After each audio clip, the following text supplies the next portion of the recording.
Students আজকে HCF LCM এর একটা প্রবলেম দেখাচ্ছি। বলছে the HCF of two numbers of 3 digits is 17। দুটো 3 অঙ্কের সংখ্যা তাদের গসাগু বা HCF হচ্ছে 17 and their LCM is 714, তাদের লসাগু হচ্ছে 714। বলছে দ্য নাম্বার পেয়ার ইজ, এই ধরনের এই চারটি অপশনের মধ্যে কোনটা এই দুটো নাম্বার পেয়ার হবে। আমরা জানি যে LCM এর যতগুলো ফ্যাক্টর থাকে তার মধ্যে HCF নিজে একটা ফ্যাক্টর। এর মানে হচ্ছে যে HCF দিয়ে LCM সব সময় ডিভিসিবল হবে। LCM always divisible by HCF। এবার আমরা জানি LCM কে HCF দিয়ে ডিভাইড করার পরে কি পড়ে থাকে? পড়ে থাকে কোপ্রাইম ফ্যাক্টরের প্রোডাক্ট। কোপ্রাইম ফ্যাক্টর কাকে বলে? যাদের মধ্যে কমন ফ্যাক্টর কেবলমাত্র 1 থাকে। তাহলে আমরা যদি এই LCM 714 তাকে যদি HCF 17 দিয়ে ডিভাইড করি, যেটা পাবো সেটাই দুটো কোপ্রাইম ফ্যাক্টরের প্রোডাক্ট। তাহলে সেই কোপ্রাইম ফ্যাক্টর দুটোকে যদি একটাকে A একটাকে B ধরি, তাহলে এটাই হচ্ছে AB। 17 দিয়ে ক্যান্সেল করলে 4, আর এদিকে কত থাকে? এদিকে 34, 17 দুগুণে 34, 42। তাহলে দুটো কোপ্রাইম ফ্যাক্টরের প্রোডাক্ট হচ্ছে 42।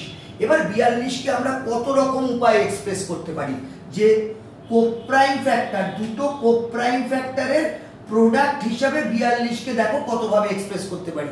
42 into 1, common factor 1। 21 into 2, common factor only 1। 14 into 3, common factor is only 1, আর 7 আর 6 common factor is only 1।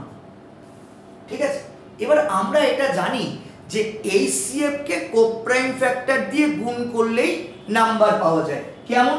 একটা অন্য एग्जांपल দেখাই। ধরো 10 এবং 15 তুমি LCM করছো। 5 দিয়ে 5 2 যা 10, 5 3 যা 15। তাহলে LCM এর কতগুলো ফ্যাক্টর হলো? 3টে, 5 2 আর 3।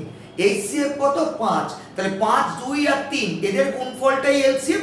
তাকে 5 দিয়ে ডিভাইড করলে কি হবে? এই দুটো কোপ্রাইম ফ্যাক্টর পাবে।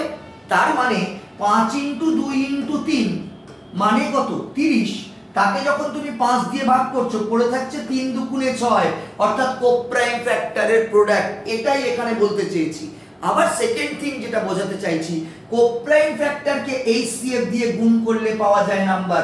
2 5 যা 10, 3 5 যা 15। তাহলে এই যে তুমি কোপ্রাইম ফ্যাক্টরের পেয়ারগুলো পেয়েছো, তাকে HCF দিয়ে গুণ করলে নাম্বার পাওয়া যাবে। তাহলে সবকটাই নাম্বার হতে পারে না? সবকটা নাম্বার হবে না। কেন হবে না? কারণ নাম্বারগুলো 3 ডিজিট হতে হবে।